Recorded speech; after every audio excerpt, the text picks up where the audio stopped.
नमस्कार प्रिय दर्शकों, एक बार फिर आपका स्वागत है हमारे YouTube channel gets knowledge TV में। प्रिय दर्शकों, आज फिर एक नया वीडियो लेकर हाजिर हुए हैं। वीडियो है रावण का युद्ध के मैदान में जाना भाग 2।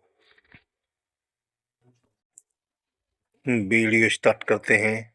पतझड़ के मौसम में जैसे पत वृक्षों के पत्ते झड़ते हैं, त्यों ही रावण के बाणों से बानर पर बानर गिरते हैं।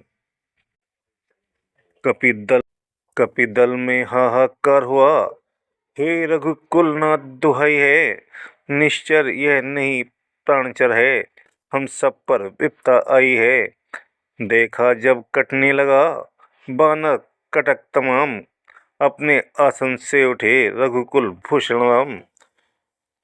भक्तों की आरत वाणी को सुन सकते हैं श्री राम कहाँ, जब संकट आए दासों पर तो स्वामी को विश्राम कहाँ। अपनी जिस आदत के कारण साकेत क्षीर सागर छोड़ा, पृथ्वी पर नर होकर आए वैकुंठ लोक सा घर छोड़ा। वह ही स्वरूप वह ही स्वभाव, इस अवसर पर हो प्रबल उठा। सर भी निसंग में कड़क उठे, दिल भी पहलू में मचल उठा। बोले, हे लक्ष्मण संभल जाओ, लंका पति बढ़ता आता है, राक्षस कपियों को कर परास्त हम सब पर चढ़ता आता है। यही अवसर तो है लक्ष्मण रघुवंशी कहलाने का, यही तो समय विश्व भर को सत्य की जय दिलाने का। रण में जब दुष्ट राक्षस के वध करने का विधान होगा, वन में ही हुई प्रतिज्ञा का तब पूरा अनुष्ठान होगा। यह कह शांत स्वरूप ने निखरा तीर कमान, मानो शांत समुद्र में आया कुछ तूफान। जग के राजा ने सागर तट सिर जटा जुट उठाकर बांधा, कसकर निशंक गृह धनुष बाण बलकट पर पट कसकर बांधा। तब सी प्रभुवर का सात्रवेश निखरा उस समय पवन सुत ने, छविपति की छवि का महालाभ लूटा उस समय पवन सुत ने। वह शांत रूप अद्भुत अनूप, वह जटा जूट वीरासन, वह धनुष बाण वह भुज महान, रवि के समान ये 30 बदन।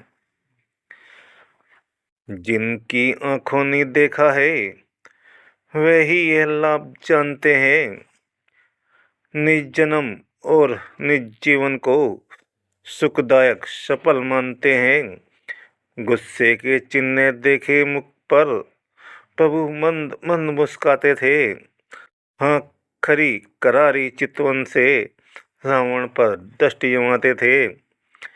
इतने ही में हो गया दृश्य और का और, रावण कुछ बकता हुआ आ पहुंचा उस ठोर। हाथों से धनुष बाण छूटा, जब सम्मुख आया रघुवर के, रह गया मूर्ति की तरह खड़ा दर्शन कर उन विशंबर के। पिछले जन्मों का ध्यान हुआ या नए लाभ पर दृष्टि पड़ी, लहलहा उठा वह सूखा वन, जब नैना मत की दृष्टि पड़ी। तब उस बैरी भक्त का प्रभु ने खींचा ज्ञान, भूला पिछली बात सब, छाया फिर अभिमान। बोला, खेलो ने आग से तुम, यह आग तुम्हें खा जाएगी, चिंगारी एक चटक उठी तो प्राणों पर आ जाएगी। लक्ष्मण रह सके न मौन यहाँ, बोले थोती ये धमकी है, सूरज बंसी अंगारे हैं, चिंगारी क्या कर सकती है। लक्ष्मण की बात सुन, गरज उठा 10 बाल, बोला तो आओ लड़ो, हे छत्री के लाल। राक्षस द्वारा आमंत्रित हो भगवान युद्ध करने उठे, या भवपति भूपति त्रिभुवनपति सब भूमि भार हरने उठे। हाथों में धनुष बाण लेकर तक्षण कौशल के भूप चले, भक्तों का कष्ट मिटाने को अति आतुर शांति स्वरूप चले। 10 कंधर तो रथी था, पैदल थे रघुवीर, भक्त विभीषण देखिए बोला वचन अधीर। हे नाथ ने पद में पद ताण, चढ़ने को रथ भी पास नहीं, पैदल जीते रथ वाले को होता मुझको विश्वास नहीं। जिसके बल से धरती कंपित, पाताल स्वर्ग थर्राते हैं, उसको किस बल पर पैदल ही रघुनाथ जीतने जाते हैं। रावण कह उठा तुच्छ बालक, जब पैदल लड़ने आता है, तब उससे रथ पर लड़ने में लंका का नाथ ले जाता है। जिस तरह नियत्ते वैरी का वध करना कर्म न योद्धा का, पैदल से रथारूढ़ होकर लड़ना भी धर्म न योद्धा का। यह कहकर रथ को छोड़ दिया, बोला लो मैं भी पैदल हूँ, चुटपुट करने के लिए तुम्हें कल के दिन से मैं बेकल हूँ। आगे को जब बढ़ गया खींच धनुष की डोर, घोर युद्ध होने लगा क्षण में दोनों ओर। बाणों से बाण बिंद रहे थे, ऐसे बानक था बना हुआ, मानो वितान सा बाणों का था समर सभा पर तना हुआ। पृथ्वी थी लाल ने शोणित से, था लाल गलीचा मखमल का, रथ स्थल बना रणस्थल वह नर्तक था जहाँ वीर दल का। पैदल प्रभु के बाण से गया दशानन हार, भूला पिछले वाक्य को रथ पर हुआ सवार।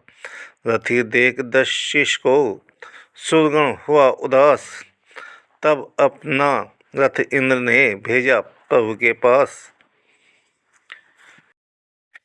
इस तरह राम भी रथी हुए, लक्ष्मण भी पास विराज गए। कपि भालू गणों के निकट कटक, रथ के चारों दिशा साज गए। श्री राघवेंद्र की जय कहकर ठन गई लड़ाई अब भारी, खिस आए हुए किस दल ने वीरता दिखलाई अब भारी। शस्त्रों पर शस्त्र खटकते हैं, योद्धा से योद्धा जुटते हैं, रणबा के अंगद हनुमान आगे बढ़ बढ़ कर लड़ते हैं। सब और यही आवाजें हैं, काटो छांटो पकड़ो खाओ, देखो देखो घेरो घेरो, मारो मारो धाओ धाओ। पृथ्वी पर पटने लगे कट कट कर बलवान, मुर्दों की बस्ती बना लंका का मैदान। रघुकुल नायक के बाणों ने रघुकुल की शक्ति दिखला ही दी, उस प्रलय काल के धनवा ने खलदल में प्रलय मचा ही दी। जो बाण धनुष से चलता था, उसके लाखों बन जाते थे, इस तरह राम के काल बाण लाखों के लिए मिटाते थे। आतिशबाजी वाला अनार जैसे चिंगारियों का घर है, त्यों ही राघव का एक बाण अनगिनत किरणों का दिनकर है। विज्ञान कला है अति महान, इसको विद्वान जानते हैं, बहुत तेरी अगम वस्तुओं को वैज्ञानिक सुगम मानते हैं। अब भी नित नए नए देखो करता है आविष्कार जगत, पर उस त्रेता वाले युग में था वैज्ञानिक भंडार जगत। इतना ही नहीं कि एक तीर लाखों के प्राण मिटाता था, कहते तो यह वही तीर तर्कस में फिर आ जाता था। थी यही उन्नत विज्ञान कला अथवा मंत्रोपचार था यह। जो भी हो प्रभु के बाणों में बल था यह, चमत्कार था यह।